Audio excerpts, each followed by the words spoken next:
Hey, this is Kieran, Coach's Corner Chats, and joining me is Skye Eddy. Skye, where are you at and what are you up to? Hey, Kieran. I am in Richmond, Virginia. Been a good day. We're in the middle of Gratitude Week at Soccer Parenting, so it's been a good, fun week. I've already interviewed Jen Abrahams today, so it's been a great day. What goes into Gratitude Week and what is that? It's our fourth annual Gratitude Week at Soccer Parenting, so it's just an activation that we push out to all of our partners across the United States, really kind of global. Just an opportunity to be intentional about thanking coaches, thanking parents, thanking players. Gratitude is sort of foundational in our work that we're doing here at Soccer Parenting in terms of establishing trust and community. And so it's just a week that we're intentional about it. And so our club partners, coaches, parents even are, chiming in, sharing our social messages across platforms. We have a virtual gratitude wall. People are chiming in with messages. And yeah, it's all about the love this week, Valentine's Day week. We always do it during Valentine's Day week. What was the impetus in starting this association in the first place? Soccer parenting. Yes. Oh gosh.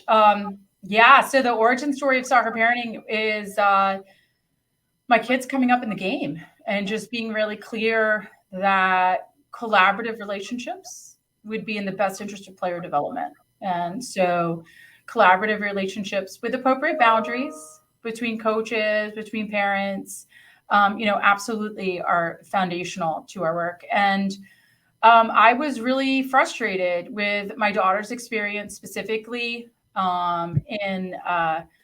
she was struggling, I was struggling, and I just really kind of tried to dive in and, just understand more also about how parents can support players. And I thought it would be easy to be a soccer parent after all my coaching and all my playing. And it wasn't. So it's been a learning journey for me. It's been amazing. And thankfully we've brought all of these partners and people along with us and feel like we're doing some culture changing work. You just mentioned the coaching and the playing. When did you get into the game of soccer? Like were you playing as really, really young, or were you a late bloomer? How did it all start? Yeah, no. So I grew up in the game. I was lucky enough to grow up in Reston, Virginia. So tons of opportunities available to me to play.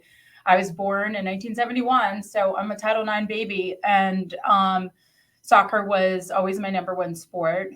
Also ran track really competitively in high school, but landed on soccer for college. And I've always really been a coach too, since a young age. Since like high school, I started coaching other goalkeepers. I was a goalkeeper. So just started working with youth kids in the area and really just found a passion for coaching, teaching, learning, just like general nature of the science behind learning and how we can best support young athletes in learning. So yeah, it's always been a big part of my life. And, I grew up typical for my age and my generation, grew up playing ODP and, that was sort of our pathway then. Have you always been kind of a leaderish? You talked about the youth, kind of helping out the younger youth players and all those types of things. Was that one of your strong suits of if something was going on, we can look to Skye and she will kind of lead us through some things? I guess so. I mean, yeah, I think if you were talking to some of my high school friends, they would say yes immediately. But it didn't necessarily, I mean, I was like the vice president of the school. I was in a lot of clubs. I was volunteering and leading things. And yes, that's always kind of been in my DNA. I mean, I'm a goalkeeper, so there's a certain level of that. But I'm also a goalkeeper and I'm a little awkward and, we have our issues. And so, I wasn't like, I was always a little bit of an oddball leader or, just thinking through things a little bit differently. I think, that's just my goalkeeper nature, how I kind of bring that. What were some of the things that you remember from the ODP in the high school days that kind of stand out to you? I loved ODP. In fact, I think in many ways, ODP would be a great solution to trying to go back to how we're going to develop players. I know it's a great structure. For me, that was the best coaching that I received usually. I would, that and going to Dr. Macknick's camp in the summer, like my week of camp would be my goalkeeper instruction, or my week at Region 1 camp with Terry and the staff there would be my goalkeeper instruction. So one, it's where I really fell in love with the game. It's where I really started to have a lot of confidence and motivation just based on my experience as an ODP and the feedback I was getting from my playing. But those were also some of the greatest trips. And I mean, I was on the first trip that went overseas ever for ODP. So I was on our first Region 1 trip that we took to Holland and Italy in 1987, I think. And it was transformational for me. I will never forget sitting at we were in Rotterdam, sitting at watching the Netherlands men play the USSR a year after Van Basten scored that goal in the European Championships. We were there at the next friendly that they played after. And granted, I didn't even know that they had played a year before. Like it wasn't on my radar screen, international football really at that point. We would watch, German soccer on Saturday mornings on PBS. That was it.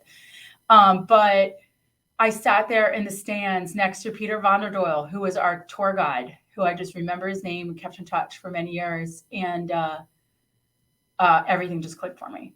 I saw the global nature of football and what it could do. And that was when I really just decided that this was what I wanted to do with my life. So ODP was really amazing just for those experiences. And I still, the coaches that we had in Region 1 in that era were just phenomenal people. Jack Sakala, Randy May, these are Ed Townsley. These were guys, Rick Copeland, that just put so much, passion into coaching that, really also for me and for many of my teammates, I know, taught us what good quality coaching looks like with really quality relationships and caring about people. So you go through that experience. Do you then take your play to college and to that next level? Yeah. So I played collegiately at the University of Massachusetts. I played there 3 years. I redshirted my junior year. When I went back for my senior year, I recently told the story on Soccer Parenting, but I ended up quitting during preseason and transferred overnight. You could never do this now with the NCAA rules, but I literally did preseason at UMass and played the actual season at George Mason. And we both made it to the Final Four. UMass lost in the semifinal to Chapel Hill. We lost in the final to Chapel Hill. It was a pretty phenomenal last season. But yeah, so I had what I feel like was a good college career. It was a lot of learning for me. Like I said, I kind of opened up and wrote about my freshman and sophomore year in college and Soccer Parenting a while ago. When Brianna Scurry published her recent book, a chapter is about me and about the relationship that she and I had in college. And I didn't really agree with all of it, but it was like kind of sucked to have like the worst year of my life put in a book that you can read at Barnes & Noble. So I just felt really inclined to write and respond to it. So yeah, you can find that. You can link to it here. But just kind of writing about my journey. So my college experience was up and down, but ended obviously on a huge high, losing the national championship game, which kind of sucked because we lost 6-0 and I was the goalkeeper. But making it that far and having such an incredible last season was something I'll never forget. Incredible team at George Mason. Really, really cool. What was that kind of experience of making the decision to move from UMass to George Mason and kind of not knowing what to make of it? I mean, that's a big choice to make after you put in the time and effort. I know all the hours and all that, and even to put the preseason in and to say, look, I got to make this decision. When you look back on it, how big of a step was that for you to say, okay, I'm going to go and start somewhere fresh? Yeah, I mean, it wasn't something that I had a lot of intentionality about in terms of I didn't put a lot of thought into it. Like everything happened so fast.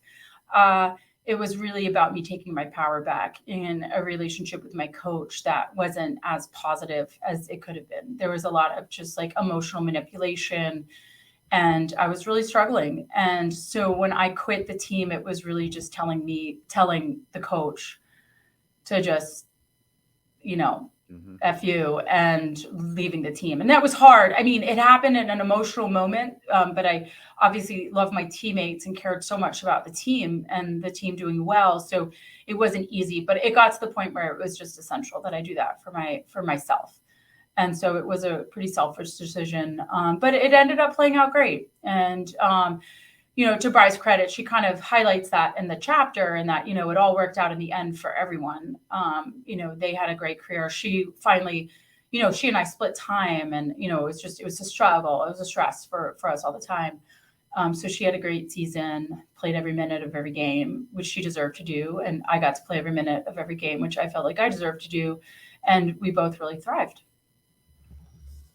What was it about the situation at George Mason that allowed you to go there and thrive? You talked about not really feeling the love from, or the comfortableness of where you were at UMass. What about George Mason was the one that you picked to go to? Really, it was just circumstance. It came down to who has a scholarship that's still available that I can talk to in the next 10 minutes. Like, I'm not joking. It all happened so fast. Like, I literally quit at like 4 o'clock in the afternoon.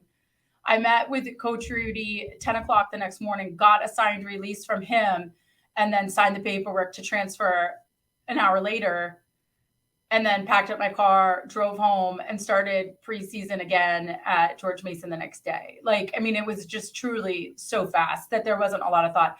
I mean, there were other schools I considered. I almost transferred to the University of Hartford, which is a Division III program where Dr. Matnick, a mentor of mine, he was coaching there then. So he had a spot for me. I almost transferred down, I think, to for FIU, somebody was there that, so it was just a few things. And then it just worked out perfectly at Mason. So Jack had been my ODP coach. I knew him. I trusted him.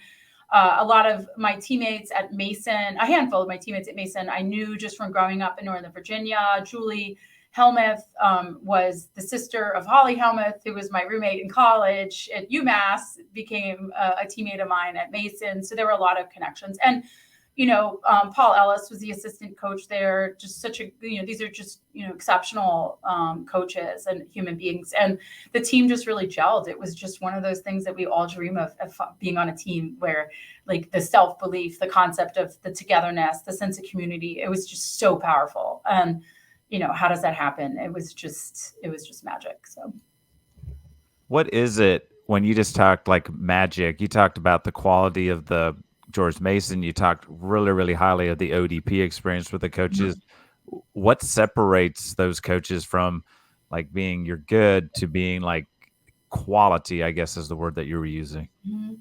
Yeah, I mean, we talk a lot about different terms related to this. Like, are they transformational? Are they transactional coaches? Of course, these are transformational coaches. These are coaches that care more about me as a person than me as an athlete. These are coaches that don't have an ego, that are confident in themselves, that have a high self-belief in themselves. They trust themselves. They're therefore able to impact an environment.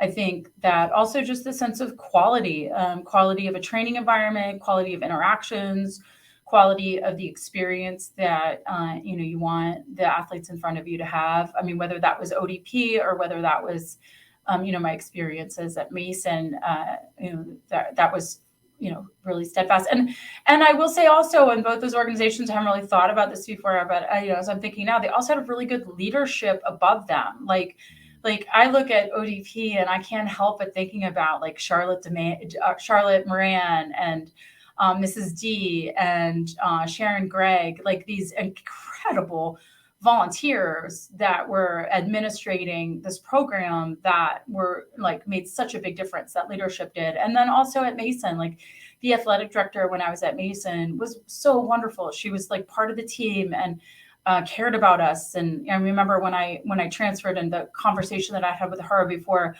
I signed my scholarship paperwork there, she really, I think that the leadership really matters as well. So you have an amazing experience at George Mason, do really, real well, get to the finals. Graduation comes. What does Skye do now? Yeah, I mean, I was a first team All-American. I was MVP of the Final Four. It was the last game I ever played. There wasn't a league. Like, and I say that with a mic drop on purpose. Like, it's so cool now. I was at the convention this year to see the draft. Are you kidding me? It was amazing. And to see the opportunity that these women have. I mean, I eventually did. Of course, I played for like the Philadelphia Freedom, when I was working at Lanzera, and I'll talk about Lanzera in a moment.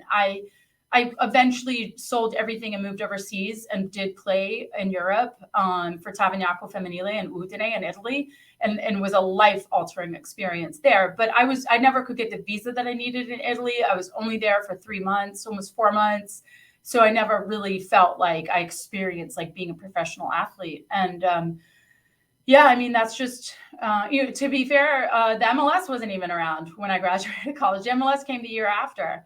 And so my journey was like so many of my colleagues' journeys in the sport as well. It just kind of came to an end, sadly. And that's where the coaching came in. I was on our national team player pool, but I was not really in the mix with the national team. And if you weren't in the mix with the national team at this point, there was really just there's no incentive. I played in men's leagues and everything and tried to keep it going, but I had a great job at Lanzera. And so was really, really lucky to have landed this job that has led to so many contacts that I have to this day, and that I know has really helped push soccer parenting forward based on the contacts that I made through that experience. And what exactly is Lanzera? Do you not know? I do not know, Yeah, honestly. yeah. So that's so cool. And I usually preface this by saying you probably haven't heard of Lanzera, but so Lanzera was the first American soccer manufacturer. So incredible boot, really, really high quality. You talk to people that are in their 50s and they're like, oh, I love those cleats. Like I was just up in New Jersey for the weekend speaking at their AGM, and had a Lanzera conversation with people. They produced the first injection mold cleat. So what we see now is just normal practice. It's the bottom of the cleat is just one molded piece. That wasn't ever, we were the first company that did that.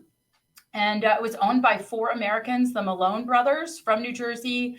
And the logo was a flying 4. So it was an upside down 4 for the 4 brothers and it looked like the Nike swoosh. They ended up putting them out of business. Nike sued them for logo infringement and really couldn't ever quite come back from that. But it was a great job.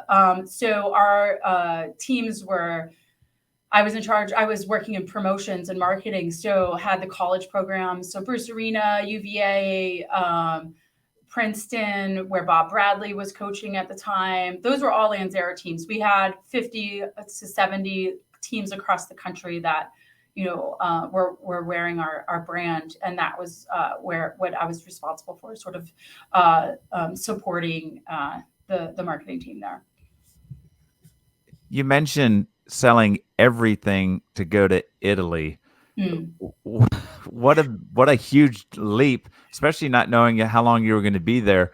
Well, Yeah. Why is that? Just something you were just like, I've got to keep playing. I want to see what the next level's about. Yeah, I mean, for me, it was sort of like I was 26. I was like, I got to do this. Like, if I'm gonna have this dream, I'm sure at the time I was still dreaming of playing on the national team. I hadn't like totally given up that dream, but I was playing in men's leagues. I was coaching a ton of coaching. I was, playing in a women's league when it was available to me. Like I said, not even locally, there were teams, but I went up to Philadelphia to play in a league one summer. And I had, when I first graduated, I had signed or about to sign to play in the J League. So the J League in Japan was good. And there were good salaries there at the time, like, for women. And then I decided not to pursue that and go and play in Sweden. And that contract fell through at the very last minute. And so then I just got this job at Lanzera. So there were some opportunities I was dabbling in and always been in my mind to go play overseas. And then, so then Lanzera started, I kind of saw the writing on the wall with Nike coming, like this lawsuit, and they ended up selling to Kappa for distribution rights, the back-to-back Kappa. And then my goalkeeper coach at George Mason was a wine distributor in Northern Italy and called me one day and said, hey, there's this team. I met this guy, Ennio Van Lent, who ended up being like my Italian father.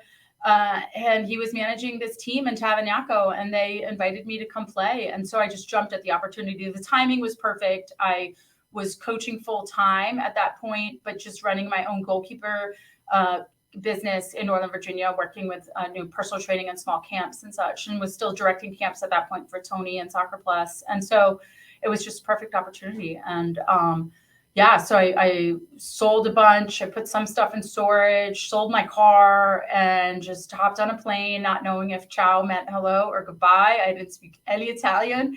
And within about 6 weeks, I was conversational and right in the mix, and I loved it. Loved every minute of it. It was hard, but it was such a cool experience. What what does your as you're going through all of these stages, what is your family like? What's your parents or siblings? What are their thoughts as Skye has gone from high level playing in college to now is at Lanzera doing amazing stuff there to coaching galore in camps to now sells everything and heads to Italy.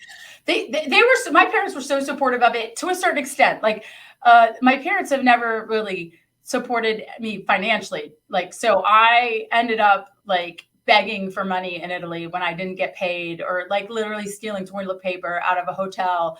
Like, I mean, it was not the best experience, which is not how you want to, have your life be, or be when you're trying to be a professional athlete. So it wasn't necessarily great. It's not like my parents came and bailed me out by any means. But they were always supportive of me. I mean, I think I've always had a bit of adventure in me a little bit. And so I don't think they were surprised by any means that, and I think the idea was, hey, I got to make a go of it. And I will say I got there, and within a month, I was like, I just need games. Like the training, I learned so much tactically for my team and from the training that we did have, but it was a lot of goalkeeper training still too. And I needed games. I hadn't played enough games. And so I had coached, I had demoed, I could fly around, I can make great saves technically, but I needed as much match experience as possible. And so what became this dream of maybe making my way back into the national team mix, I got homesick a little bit. It wasn't like, I probably wouldn't have gotten homesick at all if the experience had been like spot on and the money came in when I needed it and I didn't have to beg for things. But they ended up finding a team in Germany for me to go play on that could get my visa, get me all sorted out. And I opted to come home and got this job, assistant coach at Richmond, where I am right now. I'm not still coaching at Richmond, but I'm still living in Richmond, where I moved 25 years ago when I came back from Italy. What was that transition like to go from all right, I playing's over and Mm-hmm. now I've got to become a coach and I'm going to have to focus on that. Yeah, I mean, putting the whole playing narrative to rest was really hard for me. It wasn't. I can look back and I can say, oh, that transition to Richmond was really hard. I definitely was struggling and trying to kind of reconcile that. I just, between regret or wishing that things had happened a little bit differently. So yeah, I'm not going to lie, that took a little bit of time to get through. I will say though, I always loved coaching. I didn't like coaching in college. I love the youth game. And I landed on that. I coached at Richmond for 2.5 years until my daughter was born, and didn't go back to college coaching. And maybe I could have had a different experience somewhere else that would have been more enjoyable. But I really love the youth game, and I really feel well positioned just from my personality, from what I enjoy from a teaching standpoint. I really feel well positioned to work in the youth game. So, enjoying coaching the youth, does that mean that as your daughter grew up, did you become coach? Um, so I'm with the Richmond Strikers, and the Strikers doesn't let you coach your kids. So for rec, yeah, of course, I coached both of my kids when they were playing recreational level soccer. But once my daughter, and my son was always a recreational level player. Once my daughter transitioned into ADP, is what we call it, like when she was 8 or 9, like the travel program, if you will, she always had a different coach. Now, there were times where I was on the field with her once she was older, where I was doing like the goalkeeper coaching for the ECNL or for her team. So I might have been at her training, working with the goalkeepers on her team, or I might have been on the field, like right next to her coaching, and her practice was right there. But I never actually directly coached her. And my son, I coached when he was little, but I say he was a recreational level player. He actually just ended up going to small private schools from 5th grade until he graduated. So he just played at his schools until he graduated. He's just his freshman year in college this year. But yeah, so I didn't coach him either. I coached them both when they were little. What was it like to kind of take a step back and be a fan on the sidelines? Like you were actually Mhm. one of the parents. What was it like being on the other side versus being on the coach side? Well, for my son, it was pretty easy because it was always pretty laid back with him. There were not a lot of expectations. He was always in an environment where, there was no pressure. He was just more of in a participation pathway. Kieran, I'm not gonna lie, like soccer parenting was born out of the stress that I felt on the sidelines. I mean, being a soccer parent for me was not easy. I thought it would be really easy with my playing and my coaching background, like I said, but I really struggled. My daughter, and she's happy for me to talk about this. We've done interviews together. We've done things together. Her mentality at a young age was much different than mine. She was really anxious and stressed out, and had a lot of performance anxiety. And I did not figure out. I did not understand how to support that really well. So, it's funny. I came up with this thought the other day, I was listening to a podcast and they talked. Everyone always talks about how parents like live vicariously through their child, and you don't want to do that. I really have always pushed back anytime anyone like insinuated or would use that term, living vicariously through your child. I don't think that parents do that necessarily a lot. It's not like I wasn't trying to like relive my playing experiences through my daughter. Absolutely not. But there is this term that I heard last week that I really like, and it's the term decoupling. And I do think that that's what I needed to do. So it wasn't like I was like having this personal experience through my daughter, but you care so much about your child. And so it's this decoupling that I needed to kind of figure out. And I think I figured it out pretty well and pretty early, of supporting them in their experience, or seeing their experience from their point of view. And so, I think before I was seeing her experience from my point of view and how I would have managed something emotionally, and assumed that that should be my expectation for her. And so just kind of going through this decoupling, if you will, where I could try to process things from the way she was experiencing, that was a game changer for me. But I loved watching her play. She just graduated college, and I hope that she continues her playing journey. And I don't know how much I'll get a chance to see her, but yeah, her last like 5 or 6 college games, I basically like lived in Boston so that I could watch her play, because I knew that would be special. So how big was it during that transition, maybe through high school and going into college, where you knew she was dealing with some anxiety while playing and expectations and all that? Mhm. How important was like communication, or even letting her know that you recognized that there was some things, and allowing her, because it sounds like you two now have like an open circle of communication. The fact that you can talk about it outwardly for people, because it's going to help other parents, going to help other players. They're like, dude, I feel the same thing that she's feeling. How important was that for you to kind of let her know, like, I see what's going on. I don't completely understand it because I Mhm. see it through a different lens. I need to hear what you're saying. How big was that for you two, like in terms of even just your relationship as mom and daughter? Yeah, I mean, I don't think that was hard for me to have that type of conversation with her. I think what was hard is that she was in a tough situation. So like she played a lot for her club team. It's really competitive, but it was an environment that was really stressful for her in those moments. It was an environment where she felt a lot of personal stress to perform and to not make mistakes. And so, I wish that I'd supported her better through that and supported her. But I think she and I would both, if she was sitting here, like we did the best we could in those moments. And now she's a much stronger athlete. Callie spent her senior spring in Spain with Todd Bean at Tovo. Oh, wow. It was amazing. Like Yeah. she came back just a transformed human being, not just even a soccer player. And so when she came back, her sense of self awareness and confidence and joy, like there was so much joy around the game again. There was so much gratitude around the game again. This stress that she constantly was feeling about performing, and the social constructs that were so evident within the team, those were all completely gone. And she came back with just such an enthusiasm and love of the game that was pretty special. That's awesome. That is so Yeah. cool. And then, so you talked about the experience of being like a soccer parent and watching your daughter go through and all that.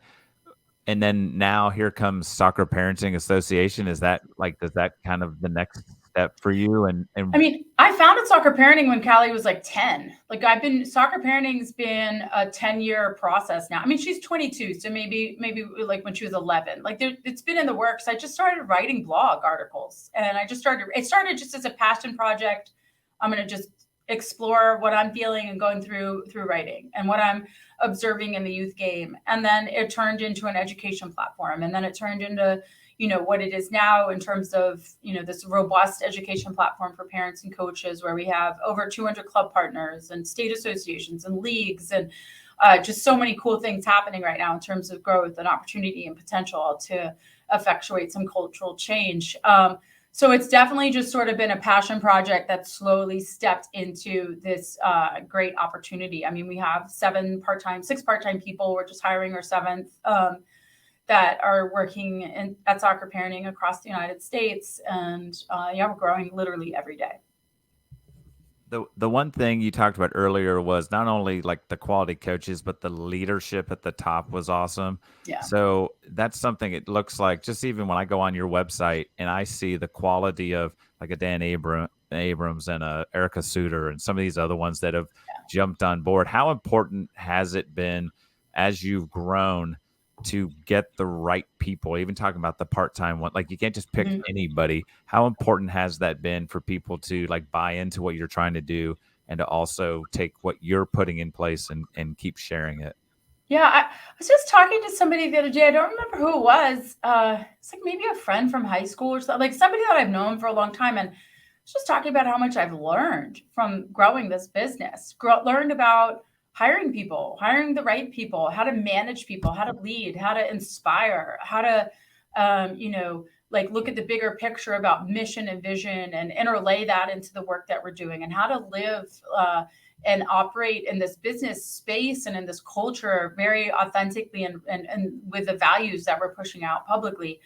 I've learned so much. It's been tremendous. I will tell you that every time I literally can't think of a single person who said no to me when I reached out to them and asked them for an interview. Like from the very beginning, Dan Abrahams, I interviewed Dan today. Like I said, I mean, he was one of my first interviews too, like 6-7 years ago. And, every time I've reached out to anybody, they've always been excited to get on board, because I think that, quality people that are doing quality work see the value of parents and see how much parents have been largely left behind so often in the structures and in the systems that we have or within our culture.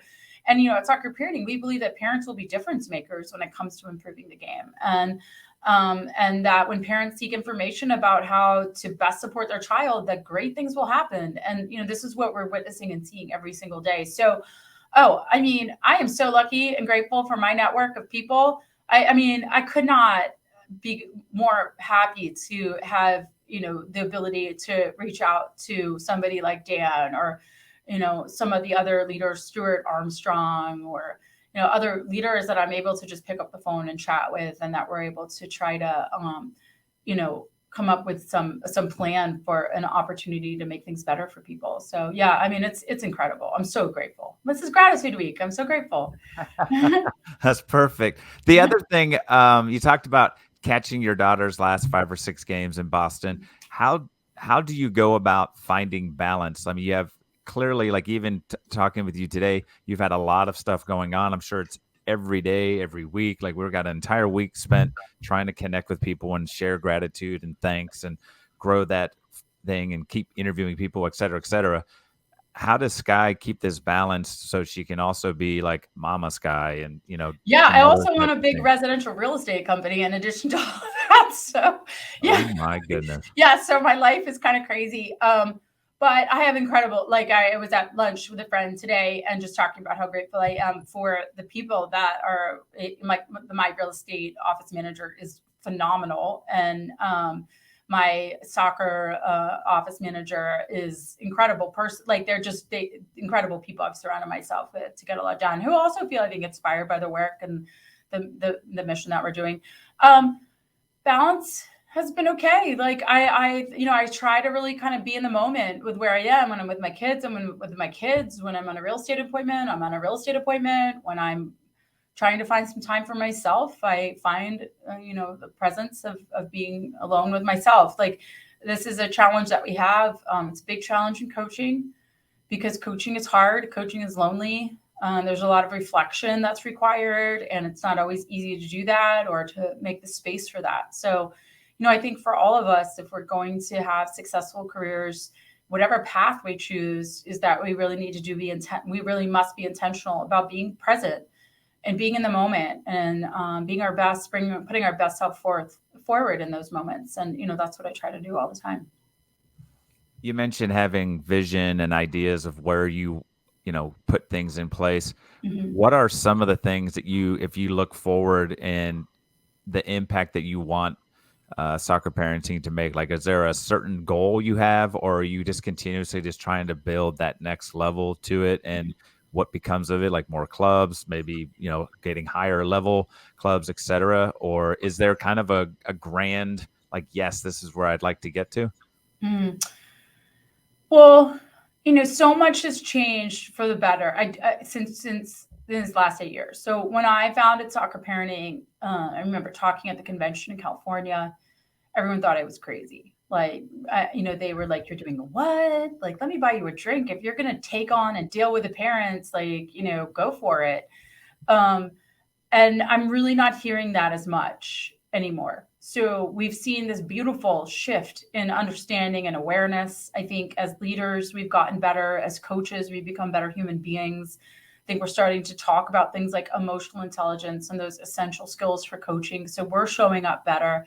And so therefore the culture is shifting.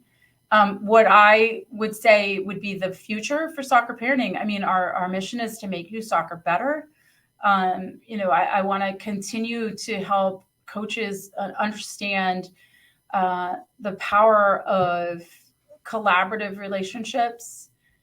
We talk a lot about trust. And, Kieran, this all comes down to ourselves as an individual and us trusting ourselves. Like, there's no way we're going to show up as a coach and impact the lives of kids that are in front of us if we don't trust ourselves. And so, big picture, that's the work that we're doing.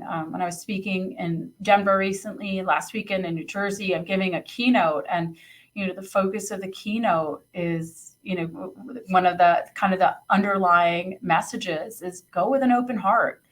And, that's what we need to do. We need to show up for one another with an open heart, with confidence in ourselves. And then we're going to be showing up for the kids like they desperately need us to show up for them. So, that is the work that we're doing at Soccer Parenting, is we're trying to inspire coaches, club leaders, clubs, organizations, leagues to think deeper about the impact that we have on the lives of children and families and communities. And when we bring everyone together, when we bring parents, when we bring coaches, when we bring clubs, when we're in this together, then we're going to get better faster, and we're going to have more trust, and things are going to be better. So that to me is what the future of soccer parenting is. What's it like to look back? Because I'm in that same spot where, like, even this podcast was just a thing I just did a couple of times. The next thing now, it's starting to kind of gain momentum. What's it like when you look back? Do you go back and like read some of your first couple of blogs, or do you kind of I don't know if you call them reblog them or retweet them? Do you kind of look back and think, holy moly, I had no idea that what I was getting into? Yeah. Yeah, we're in the middle of a big content project at Soccer Parenting now. We're kind of going back to our old stuff and reworking some things. And so it has afforded me a chance to go back. And there have been a couple of times where I've read articles, like original ones, and be like, yeah, like I don't even remember knowing that then, but that's just what I said then is what I believe now. And maybe there might be a little bit more depth to the conversation or depth to my thinking now. But I do think that where I started this is still where it is. And it's about connection. It's about bringing people together. You asked how I started and why I started Soccer Parenting. And, Callie wasn't having the greatest experience in that U9 team and the ADP team. And when I went and I observed her training sessions, because I was just dropping her off, and she kept getting in the car and not being in a great mood or not feeling inspired. And then she didn't really want to go to training and came up with excuses. And so, as a parent, I just went and observed a session and then observed another session. And I'm like, I don't blame her for not wanting to be here. This is not any good. And I looked around and all the parents were totally satisfied. And so I was like, geez, if we can't get on the same page with what good quality environment for learning and inspiration looks like for our kids, like we're just beating our heads against the wall. And so then I went and talked to the club leader, and I sat down in his office and like was in an upbeat, happy moods, giving some suggestions about how I could help. And I was like, not calling him out, not anything. And Karen, he just closed the door in my face, basically. And that did it for me. Like, for somebody to say, this game that means so much to you, that has always been such a big part of you, like you can't be a part of this, or for the door to be shut in my face to this game. I honestly, I left the office and I was like, I'm going to get him fired. And I joined the board the next day, or like within the next week, and within a year or two, he was out. And I mean, I feel bad if he's watching this, and there's obviously a lot more layers to that than exactly what I'm saying, but our children deserve quality leaders that are always seeking to improve and to put an environment out on the fields for the kids that is inspirational and is good learning, and with coaches that are educated, have values, and we need that. Our kids deserve that. And so I sort of unapologetically tell that story. And the big end to that is that now at the Richmond Strikers, we have Jay Howell here. He's been a transformational leader for this organization. Up until last year, I was coaching at that ADP program where Callie was, and where I was so unhappy. Like, it's phenomenal now. It's incredible. I'm so proud of the environment that these young boys and girls have. And it's like a buzz going out there to the fields and just watching this learning happen in action. So, this has been a journey, but the really ignition moment for it was somebody telling me that the game wasn't available to me, basically, as a parent. And so, that's where this all began. So we've talked about like the impact that you're making on coaches, the impact, the connection they have with parents and all that.